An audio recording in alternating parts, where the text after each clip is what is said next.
Oh, hello everybody, it's Megalithic here, otherwise known as Pablo Escobar, and in today's video we'll be taking a look at the Maibatsu Penumbra FF, retailing for a price of $1,380,000, ladies and gentlemen, and in terms of looks I'm sure you'll agree, it's sort of sleeker than a sea snake on a jet ski now, isn't it?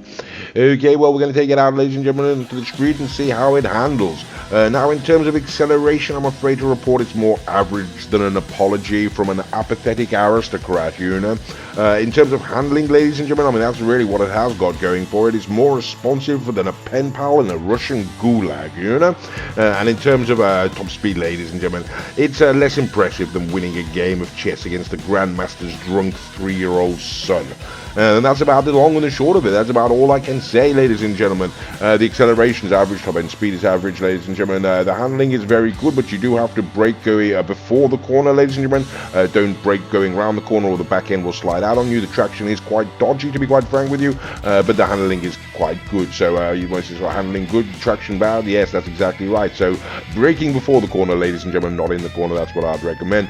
And then you can sort of drift it if you do like. Okay, there we go, ladies and gentlemen. Jolly good. We are now, of course, going to send them on to sandy shores and see how it handles against some other vehicles.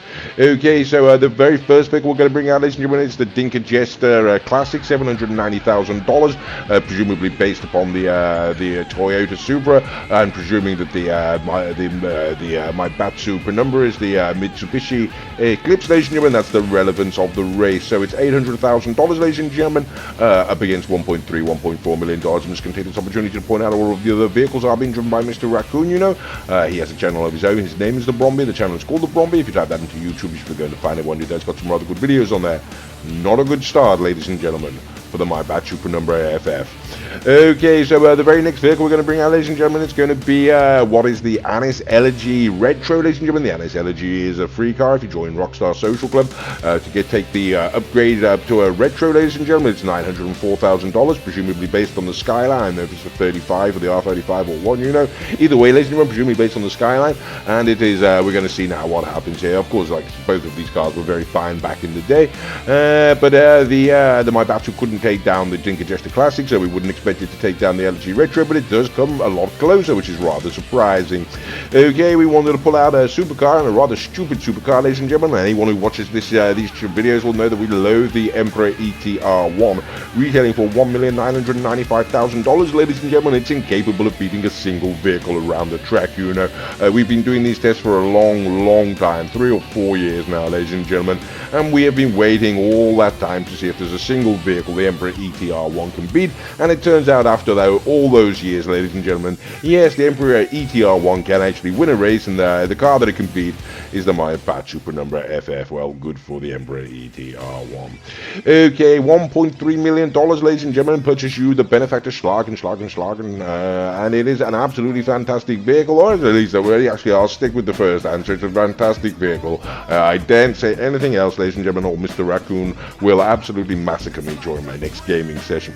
Okay, Mr. Raccoon loves the vehicle. I love the vehicle too. What can we say about the Penumbra, ladies and gentlemen? Though, in terms of acceleration, I mean, it's less exciting than watching World Series snail racing, to be quite frank with you. And there we go. Okay, so the very next vehicle we're going to bring out, ladies and gentlemen, is going to be the Anis ZR350. It's basically $1.2 million, or $1 million. It's a stupid price. $1,211,250, ladies and gentlemen.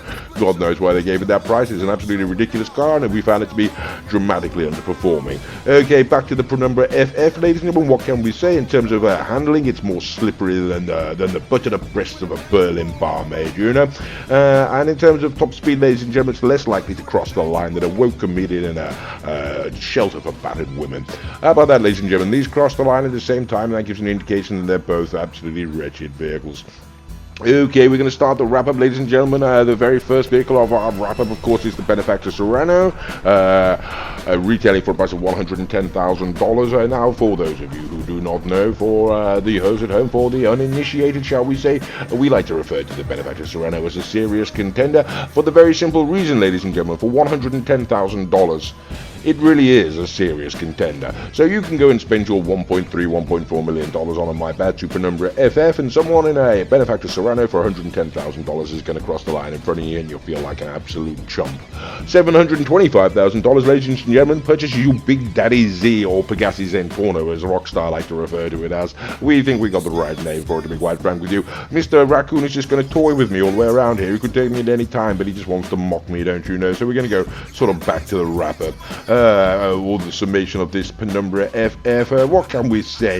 In terms of acceleration, ladies and gentlemen, more disappointing than a hand job from an octogenarian with arthritis, to be quite frank with you. And in handling, ladies and gentlemen, it's sort of more nimble than a circus cat on cocaine. There's only one more question, ladies and gentlemen, and it's going to be the Grotti Italia RSX. Now, you may realise that it wasn't sat alongside us there, and that's because it was sat all the way across the dirt on the road, ladies and gentlemen, a good long way away, just to prove the point that even with a head start like that, ladies and gentlemen, there's nothing the Penumbra FF can do against the Grotti Italia RSX, ladies and gentlemen, because the Grotti Italia RSX is absolutely unbeatable and can't be taken down ever.